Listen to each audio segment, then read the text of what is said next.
Assalamualaikum warahmatullahi wabarakatuh. Perkenalkan, nama saya Cici, mahasiswi dari kampus BIS dan Cikarang dengan prodi manajemen komunikasi.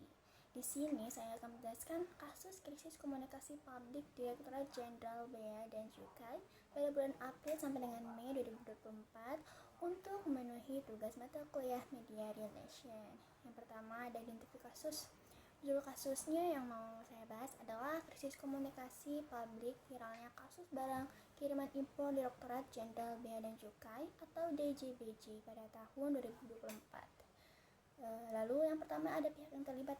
Direktorat Jenderal Bea dan Cukai, Kementerian Keuangan RI, netizen atau masyarakat sipil, serta figur publik atau influencer seperti Medi Rinaldi dan perwakilan sekolah luar biasa atau SLB.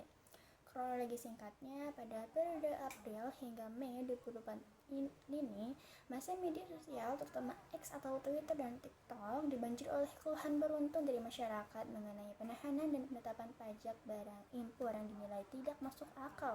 Terdapat 3 pemantik utama yang menjadi viral, yaitu kasus pembelian sepatu impor oleh seorang warga bernama Redika Altaf yang dikenai denda puluhan juta rupiah, penahanan alat bantu belajar untuk sekolah luar biasa atau SLB pembina tingkat nasional yang merupakan barang hibah atau donasi dari perusahaan Korea Selatan. Lalu ada kerusakan paket mainan robot koleksi milik influencer mainan ternama Medi Rinaldi setelah melalui proses pemeriksaan fisik oleh Bea Cukai. Apa yang terjadi?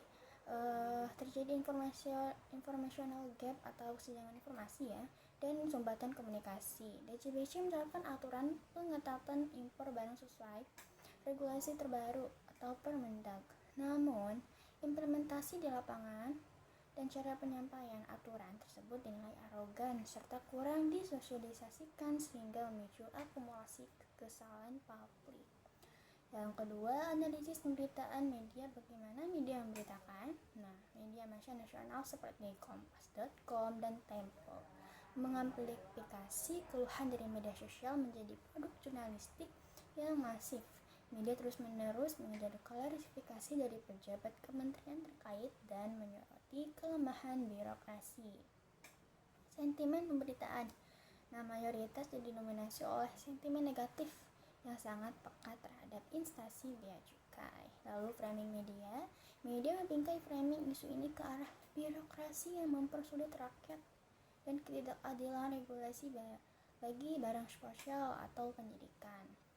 Narasi difokuskan pada ketidakberdayaan masyarakat sipil menghadapi arogansi aparat struktural negara.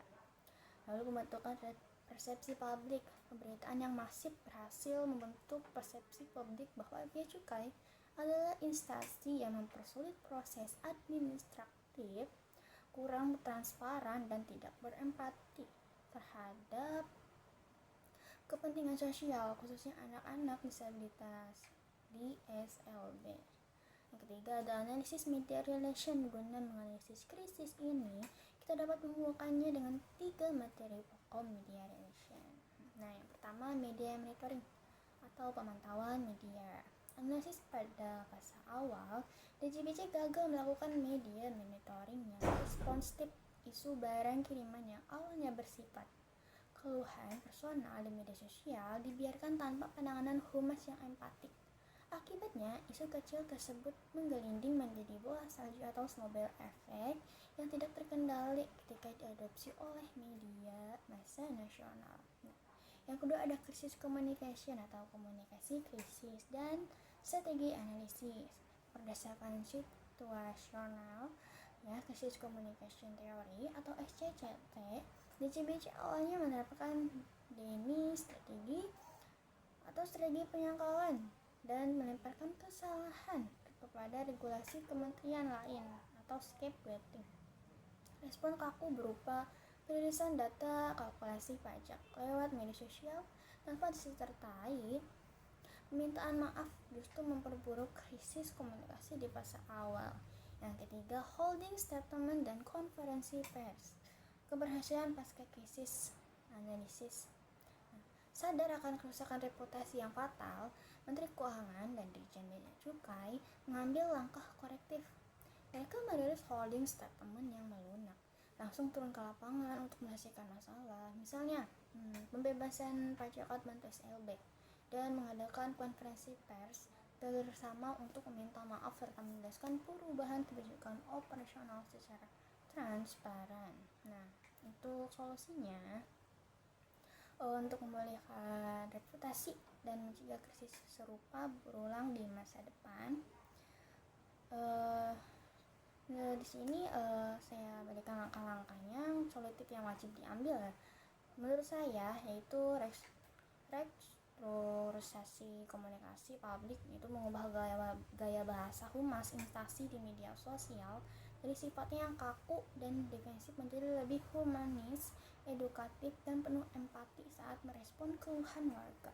Lalu penguatan media monitoring atau real time, memasang sistem kecerdasan buatan atau AI driven media monitoring untuk mendeteksi sentimen negatif publik di media sosial sejak menit pertama, sehingga holding statement bisa dirilis sebelum isu diadopsi oleh media massa nasional.